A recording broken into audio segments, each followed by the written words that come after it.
Қайырлы күн достар, арнама қош келдіңіздер. Сіздермен Толқын. Мен бүгін сіздермен ерекше десерттің рецептімен бөлісемін. Өте керемет, дәмді болып шығады, әрі дастарханыңыздың сәнін ашады. Бұл десерт құймақтан жасалады. Арасына қалаған креміңізді жағып, ортасына өзіңіздің сүйікті жемістеріңізді қойып жасауға болады. Қонақтар келгенде жасасаңыздар, таптырмас десерт болып табылады. Видеоны соңына дейін қарап, арнама тіркеліп, қолдау көрсетіп кетуді ұмытпаңыздар. Ең алдымен құрғақ ыдысымызға 2 жұмыртқамызды саламыз. Оның үстінен қантымызды салып, венчикпен жақсылап араластырамыз. Үстінен сүтімізді құямыз.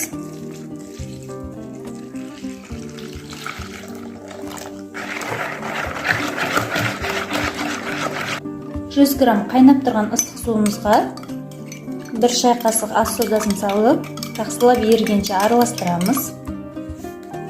Және сұйық массамыздың үстіне құямыз. 6 ас қасықтай сұйық май құямыз.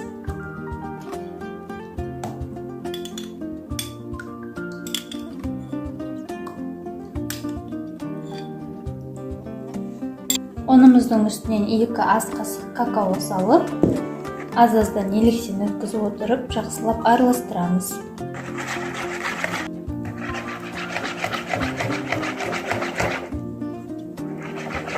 Қамырымыз дайын болды. Осындай сұйықтықта қамыр болу керек. Енді осыны пісіріп алатын боламыз.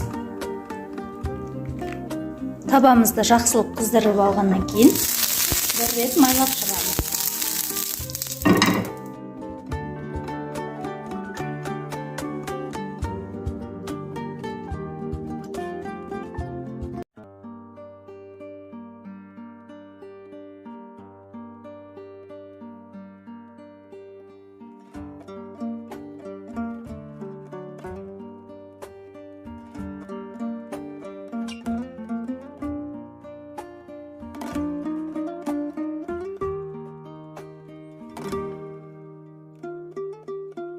Ыдысымызға 200 грамм творожный сырды бөлшеп алдым. Оның үстінен қантты саламыз. 100 грамм қант және 200 грамм сливки құямыз.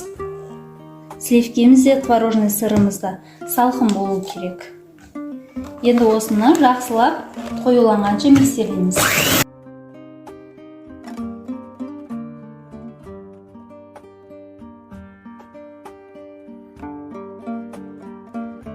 Біздің крем дайын, өзінің формасын сақтайтын, ыдысты төңкерсе де қозғалмайтын осындай тығыз крем пайда болу керек.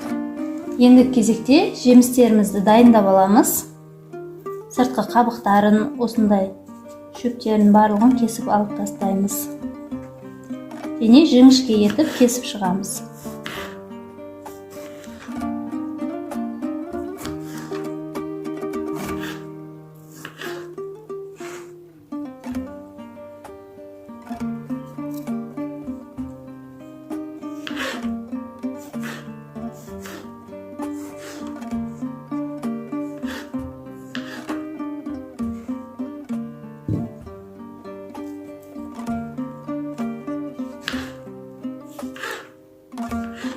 Енді бананымызды турап аламыз.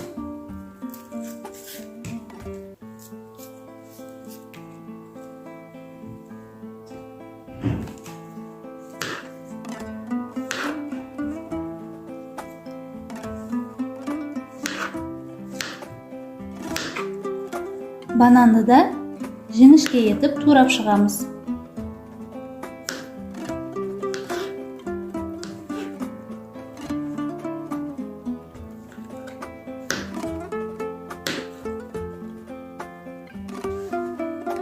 Енді кивиімізді турап шығамыз. Бұны да дәл солай жіңішке етіп тураймыз.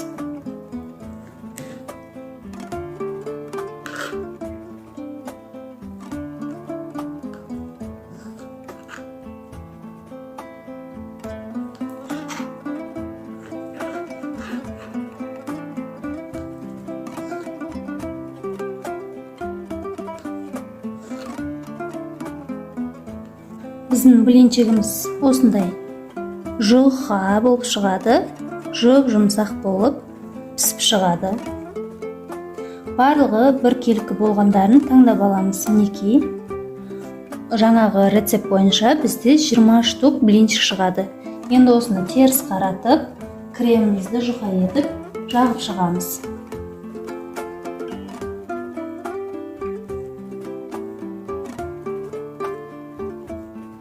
Сметанный кремді пайдалануға да болады. Өзіңізге қандай крем ұнайды, соны пайдалансақ болады. Жемістерімізді орналастырып шығамыз. Бір қатарға тегіс етіп қойып шығамыз. Бірінші бананды қойдым. Бұдан кейін құлпынай қоямыз.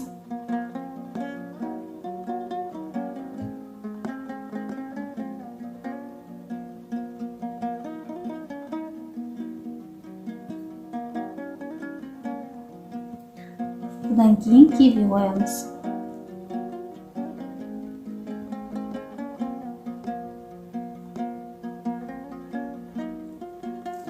Енді тығыз етіп орап шығамыз.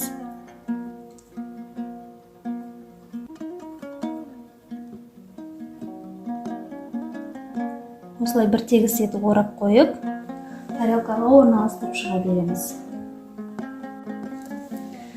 Мінекей достар, тоңазытқыштан алдық, кремі сіңді. Осындай плотный болып тұрады. Енді кесіп шығамыз дәл ортасынан.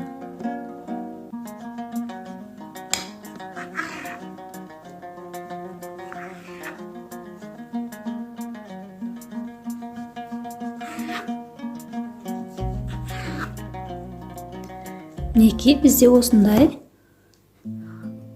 роллы пайда болады.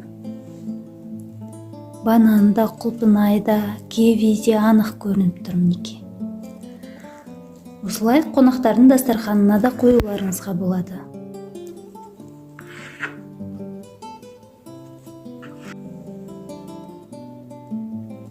Екінші рулетімізді кесеміз.